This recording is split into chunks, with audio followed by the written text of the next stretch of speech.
Eu quero mandar aqui, eu vou ler aqui, pastor. O que o senhor acha que estudou teologia? A teologia pode atrapalhar a fé? Em qual circunstância isso pode acontecer? Se estudar errado, se estudar pouco, se estudar mal, aí vai perder a fé, vai virar ateu, aí vai ser um problema. É o que eu sempre Caramba, falo, pastor. pessoal, o problema é o seguinte, tem gente que acha que o conhecimento é um problema. Não, o conhecimento não é o problema. O conhecimento ruim, o conhecimento fraco é um problema. Quando você sabe pouco de uma coisa e acha que sabe muito, é que está o problema.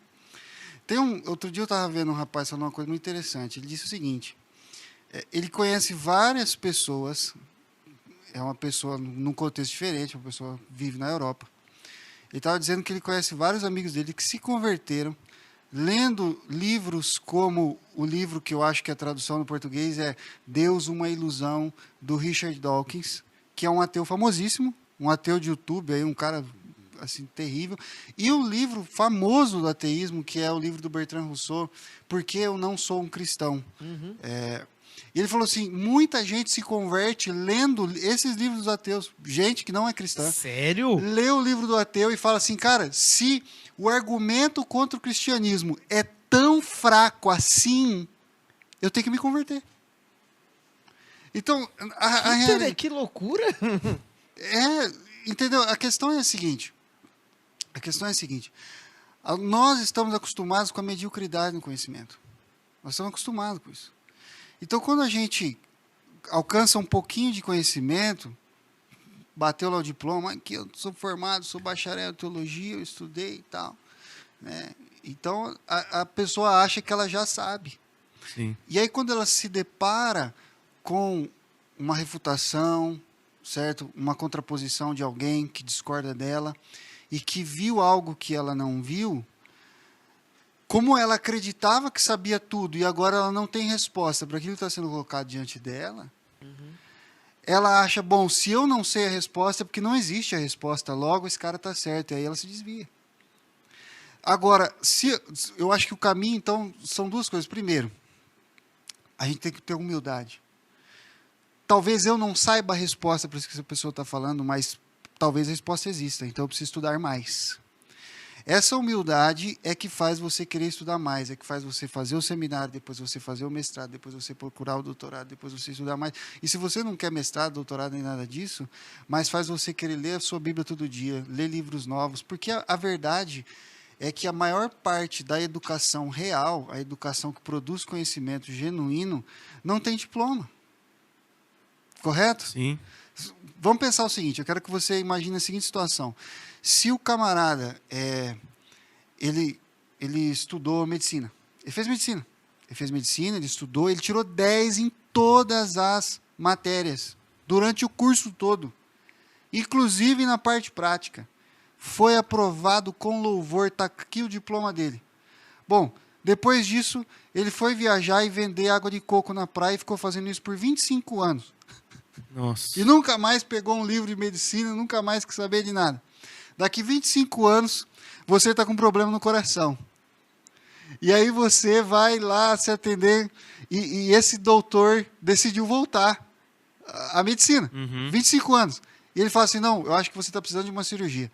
E é urgente. Vai lá na sala de cirurgia que já vai o anestesista passar anestesia em você e nós vamos abrir teu peito. Qual é o nível de confiança que você oferece para esse médico? Zero, né? Zero. Então, por quê? Porque ele teve notas ruins? Porque ele não estudou há 25 anos atrás na faculdade de medicina? Não é por isso. É porque ele não teve a humildade de, nos últimos 25 anos, continuar estudando e aprendendo. Certo? E praticando e se aprimorando. Agora, aquele doutor que se formou junto com ele e não tirou nota 10, vamos supor que ele passou com 6. Passou um pouquinho acima da média básica necessária para ele pegar o diploma. Beleza. E só que, nos últimos 25 anos, ele esteve trabalhando. Ele esteve atendendo, ele esteve fazendo consultas, cirurgias, tal e tal. E aí você chega lá, está com problema. Ele diagnostica o problema e ele vai fazer cirurgia. Com qual deles você tem mais confiança? Com que deu continuidade, né? Continua estudando, continua se aprimorando, continua aprendendo, certo? Agora, a gente não. Quando o assunto é Bíblia, quando o assunto é palavra de Deus, quando o assunto é escritura, a gente acha que se estudar demais vai ficar ruim. Se continuar aprendendo, lendo, crescendo na fé, você vai ficar, sei lá, cabeçudo demais, né? Religioso. Vai ficar religioso, vai ficar frio. Mas eu sinceramente, não é a minha experiência. Não é a minha experiência. A minha experiência nesse assunto é que quanto mais eu estudo a Bíblia, quanto mais eu leio bons livros, tanto mais eu aprendo que nada sei, fico mais humilde e quero aprender mais. Tá certo. Agora, tá, vamos lá. Tem que colocar aqui né, sempre tem um asterisco, né? Sim. Vamos pôr um asteriscozinho, vamos para a nota de rodapé. Quando eu falo que o problema não é estudar teologia, eu tenho que explicar a que eu estou me referindo, o que é a teologia da qual eu estou falando, correto? Porque eu não estou falando do cara pegar a teologia sistemática do Paul Tillich e estudar ela de cabo a rabo, e depois disso estudar o Rudolf Bultmann. Para quem não sabe, todos esses caras são nomes de caras que são parte de uma escola teológica chamada liberal. E liberal aqui não tem a ver com eles são liberais porque eles acham que pode beber cerveja e fumar cigarro. Não.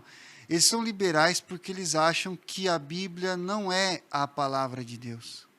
Que a Bíblia contém. Não, é pior do que isso. Eles acham que a Bíblia é um produto meramente humano. Meu Deus. Um comércio. Não Assim, necessariamente não um é comércio. Não necessariamente um comércio. Nossa. Ela é um produto meramente humano que tem que ser submetido, certo, a crivos filosóficos humanistas. Por exemplo, se você parte do pressuposto que milagres não acontecem, certo? E aí você vai ler a Bíblia partindo desse pressuposto, milagres não acontecem. Chega lá, você lê, Jesus andou sobre as águas.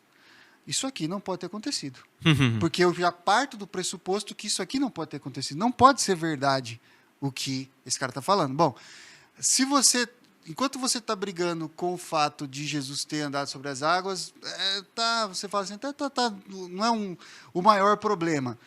Para uma pessoa, talvez, no início de uma conversa, não vamos brigar por isso ainda, mas o problema é que ele não vai acreditar que Jesus andou sobre as águas, não vai acreditar que Jesus curou o cego, que Jesus multiplicou os pães, e também não vai acreditar que Jesus ressuscitou dentre os mortos. Meu Deus. E também não vai acreditar que Jesus é Deus encarnado.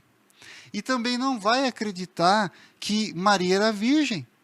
Então, ele vai começar a criar teorias como, por exemplo, na verdade, ele vai dizer que Maria, talvez, ela teve um caso com José, inventou essa história, entendeu? Para não ficar como ela fornicou. Vai falar que ela mentiu, né? Vai falar que ela mentiu. Ou vai falar, por exemplo, que Jesus teve um caso com Maria Madalena.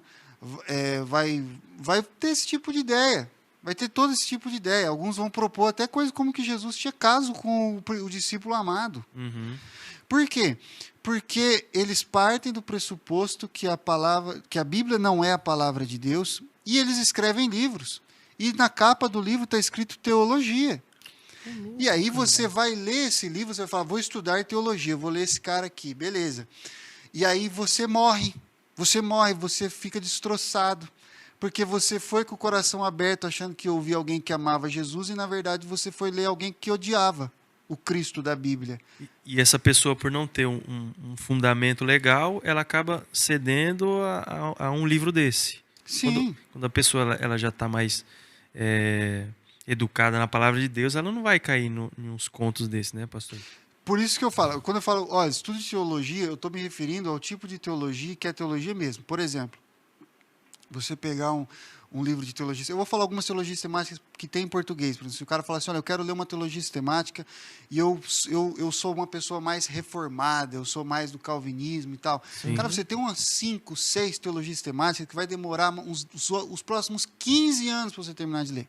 Ô, louco! São volumes e volumes e volumes de leitura de gente que acredita que a Bíblia é a palavra de Deus e tem muito conhecimento para te dar.